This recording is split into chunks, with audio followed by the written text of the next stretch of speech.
ஒரு வடை ரெசிபி பார்க்க போகிறோம். என்ன வடைன்னா இது வந்து காராமணி வடை, பிளாக் ஐடு பீன்ஸ்னு சொல்லுவாங்க இல்லையா, அந்த பயிரோட வடை. இது வந்துட்டு பார்த்தீங்கன்னா மேலே கிறிஸ்பியாக இருக்கும், உள்ளே வந்து ரொம்ப சாஃப்டாக இருக்கும். குழந்தைங்களுக்கு ரொம்ப ரொம்ப பிடிக்கும். ஸோ நீங்களும் ட்ரை பண்ணி பாருங்கள். வாங்க எப்படி பண்ணுறதுன்னு பார்க்கலாம்.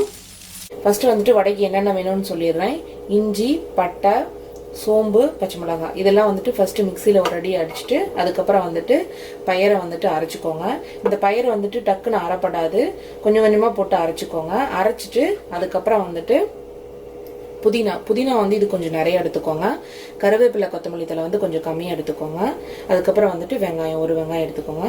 அதுக்கப்புறம் வந்துட்டு இதெல்லாம் மிக்ஸ் பண்ணிவிட்டு சால்ட் ஆட் பண்ணிக்கோங்க. இவ்வளோதான் வடை. அதுக்கப்புறம் வந்துட்டு சட்னி. இதுக்கு வந்து சட்னி ரொம்ப நல்லாயிருக்கும். வெங்காயம், புளி, ஒரு சில்லு தேங்காய், பச்சை மிளகாய், புதினா வதக்கிட்டு அதுக்கப்புறம் வந்துட்டு புதினா இலையை போட்டு ஒரு வதக்கிட்டு சட்னி எடுத்துக்கோங்க. இதுக்கு இந்த வடைக்கும் இந்த புதினா சட்னிக்கும் ரொம்ப நல்லாயிருக்கும் காம்பினேஷன்.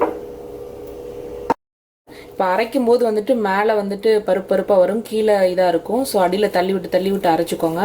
தண்ணியே ஊற்றாமல் இந்த இதுக்கு வந்துடும் உங்களுக்கு கன்சிஸ்டன்சிக்கு. அதுக்கப்புறம் நம்ம கட் பண்ணி வச்சுருக்கிறதெல்லாம் ஆட் பண்ணிவிட்டு உப்பு இருக்கான்னு பார்த்துட்டு அப்படியே எண்ணெயில் போட்டுற வேண்டியதான். அவ்வளோதான். வடை மிக்ஸ் ரெடி ஆயிடுச்சு. எப்படி தட்டுறதுன்னா இப்படி உருட்டிக்கோங்க. உருட்டிட்டு நடுவில் இப்படி ஒரு ஹோல் போட்டுக்கோங்க. இப்படி ஒரு ஹோல் போடும்போது இந்த மாதிரி பிரிஞ்சு வரும். அதனால 2 கையில் வச்சு இப்படி வச்சுட்டு இதை அப்படியே போடுங்க. நடுவில் ஓட்டை இருந்துச்சுன்னா எல்லா பக்கம் நல்லா ஃப்ரை ஆகும்.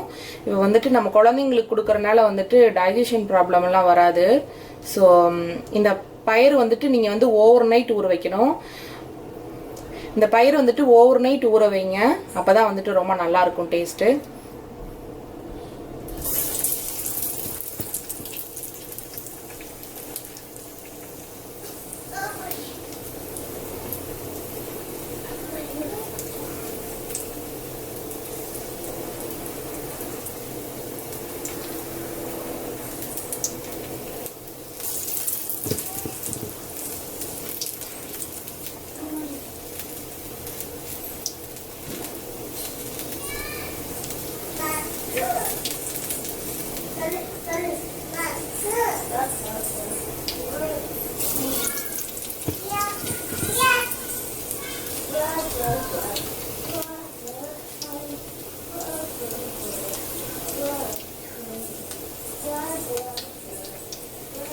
இப்படி உடஞ்சதுன்னா இப்படி சேர்த்து விடுங்க.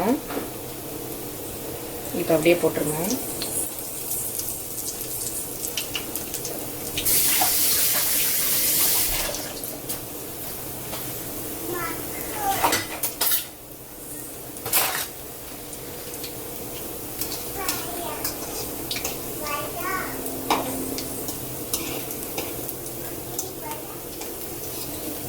இப்போ நம்ம அந்த ஆனியன் இலையெல்லாம் போறனால அதுலேருந்து கொஞ்சம் தண்ணி விடும்.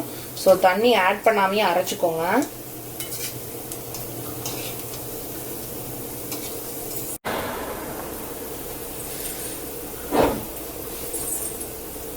வடை இப்போ நல்லா கலர் மாறிடுச்சு, அந்த பபிள்ஸும் நல்லா அடங்கிருச்சு. அப்படியே எடுத்துருவோம்.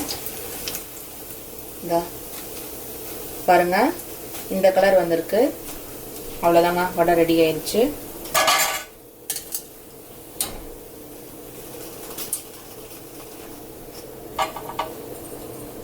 சூடாக இருக்கு.